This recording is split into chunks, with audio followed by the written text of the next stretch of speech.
바이어스나 에러에 대한 거를 설명을 했어요.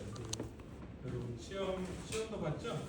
거기에서 일부가 나오기도 했어요. 근데 오늘 제가 여러분하고 하고자 하는 거는 그러니까 임상 추론을 실제로 절차적으로 적용해보는 그 수업은 이제 계속 반복돼서 할 거고, 페이스백을 러닝이고 아니면은 저희가 임상 그 실습에 가가지고 그건 수없이 할 거예요.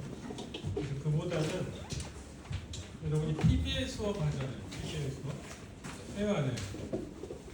PBL 수업도 앞으로 언제 해요?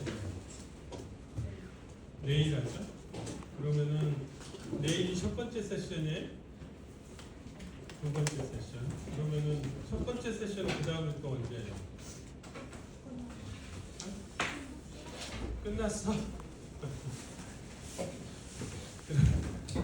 끝났으면은 조금 이게 좀 더 빨리 했어야 되는데 다시 PBL을 하나를 더 해야 되겠네.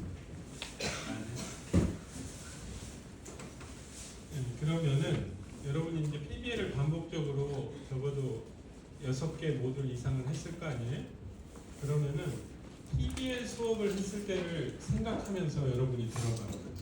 그러면은 그 안에 여러분이 생각할 수 있는 에러가 7명, 8명 안에 반복적으로 한 사람 앞에서 나타나거나 아니면은 여러 명이 동시에 나타나기도 하고 그런 게 있어요. 그래서 나중에 이제 포트폴리오를 한 페이지 정도만 그거를 적어주면 되거든요. 근데 그 PBL에서 어떤 상황이 있었는데 예를 들면 이런 거예요. 처음에 첫 1막을 보고 누군가가 갑자기 이거는 뭐 그냥 GERD 아니야? 뭐 이렇게 예를 들어서 던져. 근데 그게 일종의 이제 그 클리니컬 리즈닝에서 에러의 하나 시작이거든요. 그렇게 되면은 그 다음에 어떤 문제가 그 다음에 풀어갈 때 영향을 받는지 뭐 그런 것들을 쭉 이렇게 되돌이켜 보면은 그냥 자세히 적지는 말고 PBL 수업 특히 이제 퍼스트 세션에서 어떤 일이 벌어졌다 하는 거.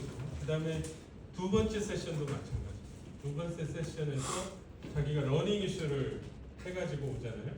근데 러닝 이슈를 해서 프로블럼 솔빙을 해서 되게 프리젠테이션을 해야 된단 말이에요. 그리고 그 나리지를 클리니컬리 어플리케이트 나리지로 설명을 해야 돼요. 근데 그런 과정에서도 이번에 이제 내일 모레라고 그래요. 목요일날 내일 이제 발표를 할 때 가만히 들어보면은 각 학생들 동료 학생들이 어떤 그러니까 잘한 것도 있지만 오류도 있어.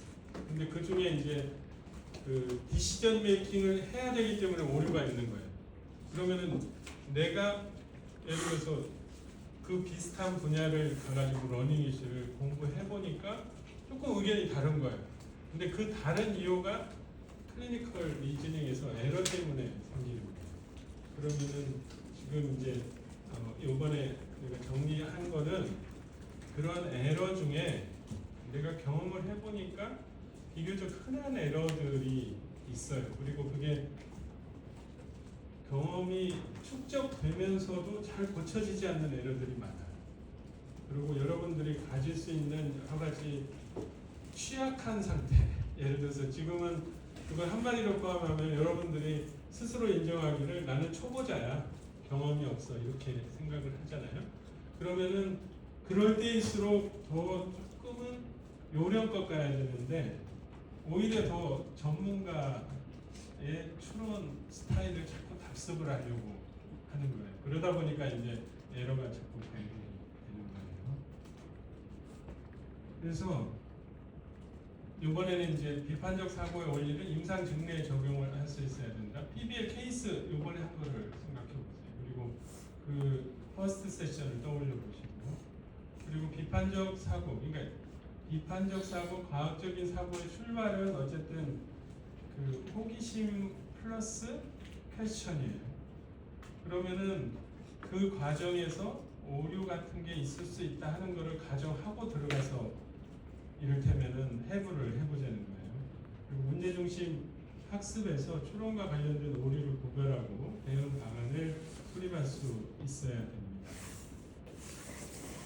크리티컬 싱킹이라고 하는 것 자체는 어쨌든 의문을 제기해서 진리를 찾아야 되는데 그 과정에서 성찰이 필요하다는 거.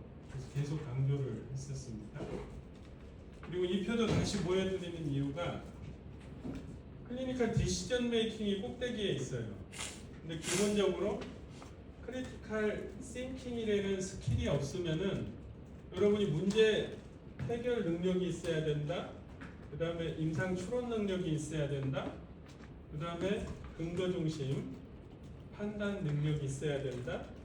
그리고 여러 가지 이를테면은 클리니컬 리즈닝 이외에도 백그라운드하고 관련된 여러 가지 환자의 정보를 갖고 디시전 메이킹을 하는 거예요. 그러면은 이 과정 전체에 에러의 요인이 다 들어가는 거예요. 클리니컬 디시전까지 가서 인터벤션을 결정을 해서 할 때까지 여러 가지 에러가 개입이 됩니다. 그러면은 크리티컬 싱킹을 하려면은 지난번 보여줬던 게 이게 핵심입니다. 우선은 인터프리테이션을 정보를 그리고 분석을 하고 평가를 하고 추론이 들어가요. 그 다음에 추론하고 관련돼서 임상적인 진단을 할 때는 원인 결과에 따른 가설로 설명도 해야 된다고 했잖아요. 그러고 자기가 부족한 부분, 갭을 찾아가지고 그걸 셀프 디렉티드 러닝을 하건 컨설테이션을 하건 자기가 테이크업을 해야 되는 부분이에요.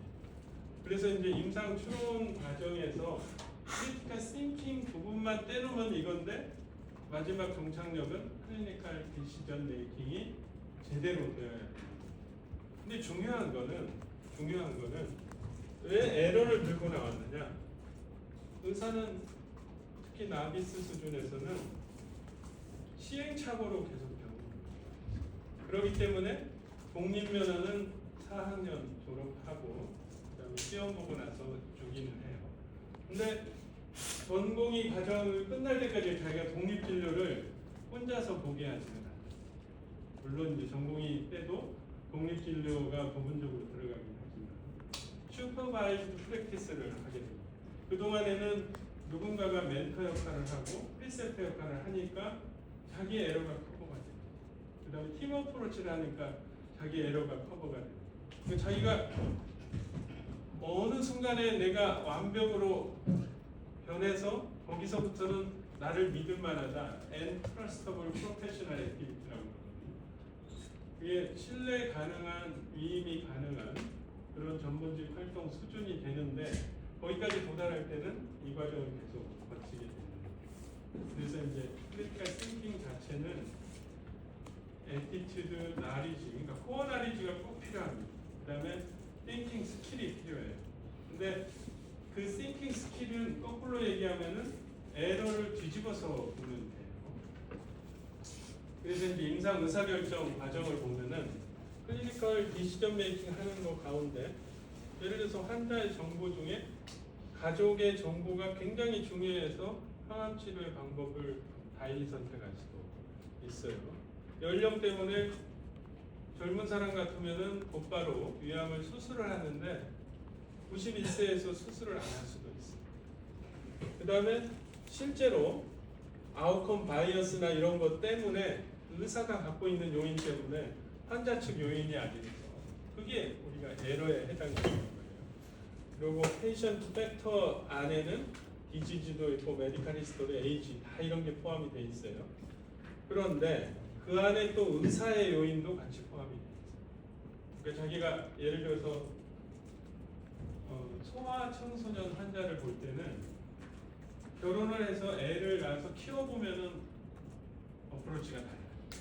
그러니까 경험을 아예 없이 그냥 텍스트북 와이즈로 서서히 간접 경험, 직접 경험 합쳐서 프랙티스 하는 것보다는 그래서 이제 클리니컬 디시전 메이킹에서 크리티컬 이 어프로치 할 때는 우리가 결국은 이거는 오센틱한 이것도 지난번에 잠깐 보여줬던 거예요.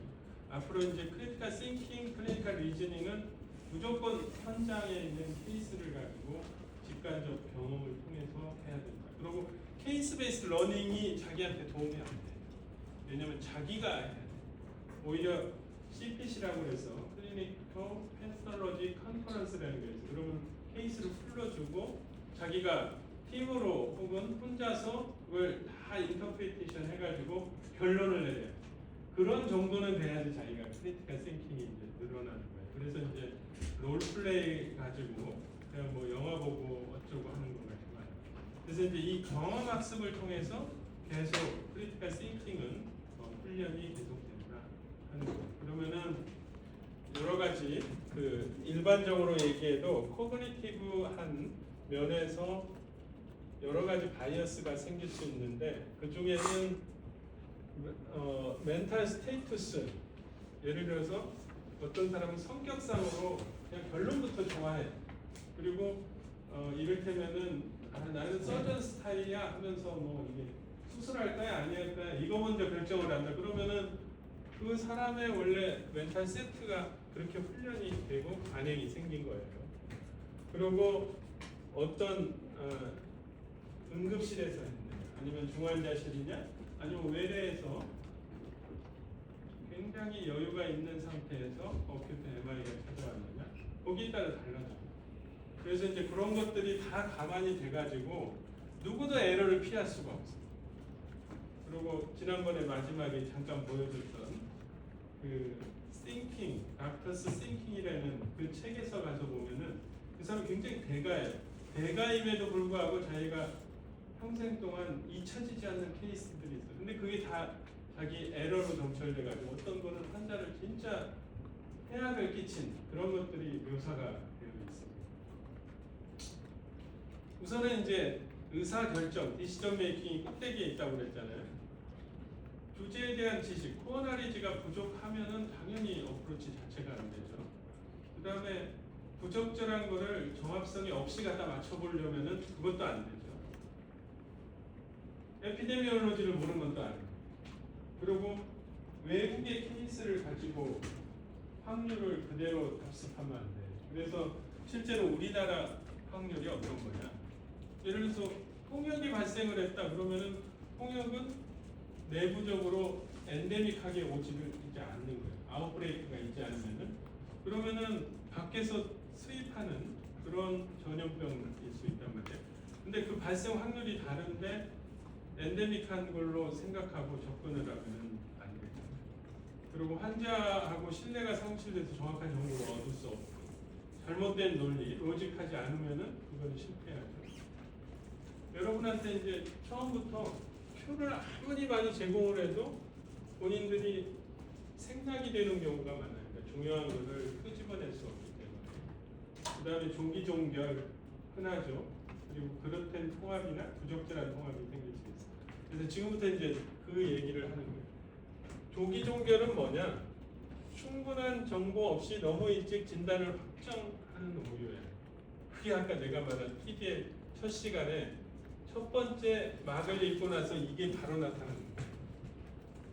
뭔가 찍고 싶어. 그렇지 않으면 불안해. 찍고 싶고 불안한 거가 뒤에 나오는 앵커링이야. 뭐냐면 하나 내가 끈을 잡고 싶어. 그리고 그 끈을 놓지를 않고 계속 가면은 뭔가 내가 의사 같아. 그거가 이제 그런 오류에 해당이 돼요. 그러면은 프리머처 클로저는 첫 퍼스트 임프레션에 과도하게 의존을 해요. 근데 얘하고 관련된 게 뭐 있겠어요? MBTI와 관련이 있어요. 결론을 좋아하는 사람은 처음부터 무슨 진단인지 알아야지 직성이 풀리는 거예요. 근데 예를 들어서 P하고 J가 있잖아요. 마지막. 그러면은 P 같은 경우에는 처음부터 딱 찍어가지고 한 가지 병이라고 하면 완전히 거기서 흥미를 잃어.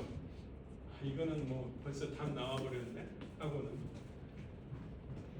그래서 이제 임상에서 사실은 가장 흔한 진단 오류라고 하는 게, 생각해보면 여러분도 나비스죠.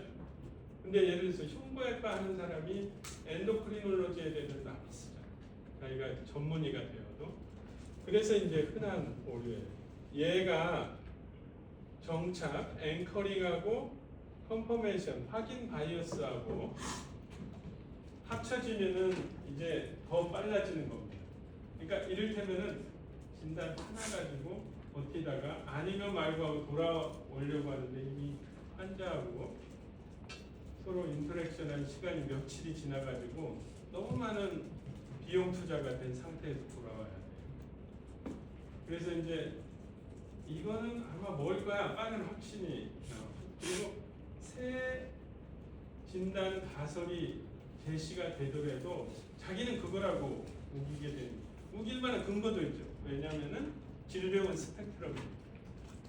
티피컬하게 풀브로우는 안 나타날 수 있다고 생각합니다.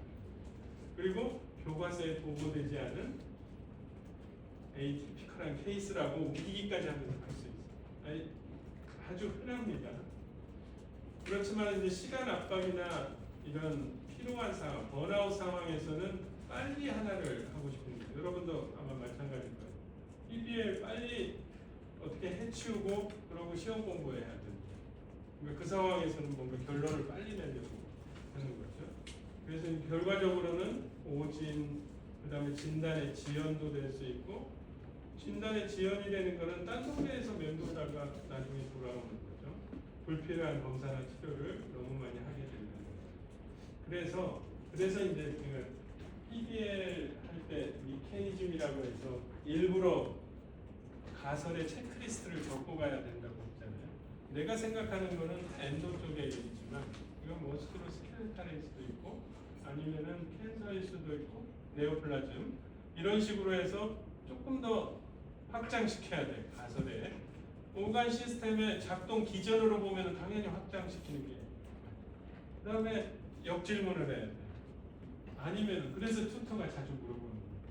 그게 아니면 이런 식으로.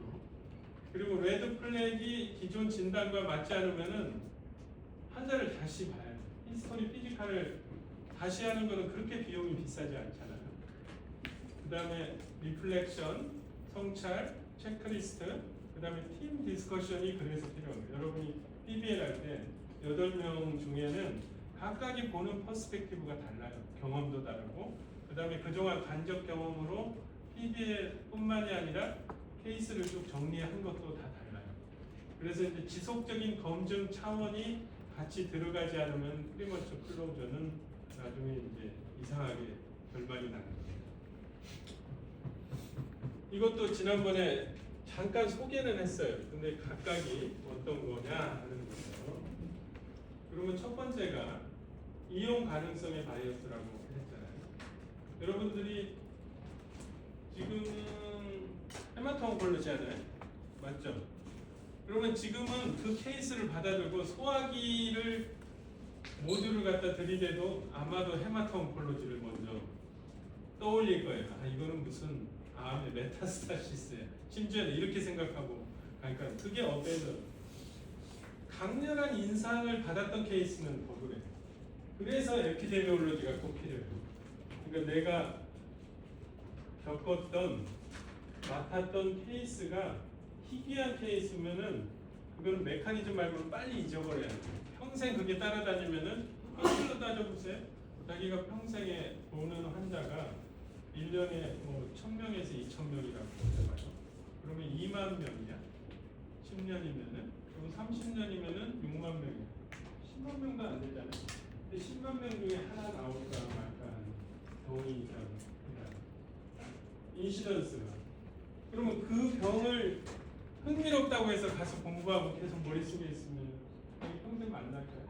못 만날 가능성이 훨씬 높아요. 물론 리퍼드 케이스에서는 모일 수는 있지. 예를 들어서 루게릭병이 한양대에 루게릭 클리닉이 있으니까 엄청 많이 오는 거지. 전국적으로는 각 병원에서 루게릭이 1년에 한 명 올까 말까. 무슨 얘기인지 이해했죠? 그래서 이제 어베일러빌리티 바이어스는 패턴 다이아그노시스라는 시스템 사고 1번에 해당해요. 뒤에 이제 한 번 더 설명하는데 이거는 가설 연역적 접근을 시스템 사고 두 번째라고 해요. 근데 시스템 사고 1은 처음에 한 가지 가설을 갖고 출발해가지고 쭉 연역적으로 풀어가는 것을 말하는 거예요. 그래서 이제 최근에 폐색전증 환자를 주치의로 해가지고 상당히 어려운 상황에서 잘 해결도 하고 혹은 나쁜 추억을 만들었어. 자기 의사의 양성 히스토리에서. 그러면은 그게 제일 먼저 떠올라. 그래서 조금만 증상이 비슷해도 그거 먼저 떠오른다. 근데 그거보다는 하다못해 숨이 차고 그런다 그러면 천식이 훨씬 많죠. 천식. 예를 들면. 그래서 이제 드문 질환도 최근에 경험하면은 자기가 흔하게 느껴진다. 그래서 이제 지난번에 고착과 조정이 되는 그런 바이어스가 생긴다고 얘기를 했었어요. 흔한 질환도 최근 접하지 않으면은 또 과소하게. 여러분이 갖고 있는 근본적인 에러의 그 베이스 안에 그게 있는 거예요. 흔하다고 아무리 얘기를 해도 한 번도 경험을 해본 적이 지금 없는 거예요. 그러다 보니까 그 흔한 거를 흔하다고 인정이 안 되는 거예요. 마음속에서. 첫 번째로 떠오르지가 않아요. 그 다음에 이제 엄청나게 네거티브 피드백을 받아서 교수나 전공의한테 창피를 당한 케이스가 있다. 그러면 그게 또 먼저 떠오르기도 해요. 그리고 특히나 이제 급한 환경, 중한 환경에서는 오히려 더 놓치지 말아야 될 거를 자꾸 인시던스하고 상관없이 떠올리게 되죠. 그래서 이제 결과적으로는 진단을 할 때 여러 가지 가설을 넣고 탐색적으로 가는 부분이 병합돼야 되는데 그 부분이 생략이 되는 거예요. 그래서 이제 대응 전략은 뭐냐? 예방학을 잘해야 돼. 기저항. 그리고 기저항에서는 우리 국내 거를 잘해야 돼. 외국 거 가지고 하지만 페디슨 보고 하면 안 돼. 특히 전염병. 그 다음에 커넥티브 티슈 디지즈도 마찬가지죠. 인시던스가 다 달라요. 그 다음에 의도적으로 자기가 스스로를 슬로우 다운 해야 됩니다. 급하게 가는 거예요. 그 다음에 체계적으로 체크리스트나 프로덕션 룰, 예측 규칙을 활용을 하고 그래서 팀 어프로치가 필요하고 그리고 기억되는 거하고 예를 들어서 내가 기억하는 병 그거를 해리슨 뿐만이 아니고 국내에서 뭐 심지어 내가 추천하는 거예요. AI라도 들어가가지고 이 병이 얼마나 흔해 이거를 꼭 확인을 하는 습관을 가져요. 그 다음에 이제 또 하나가 대표성의 바이어스야.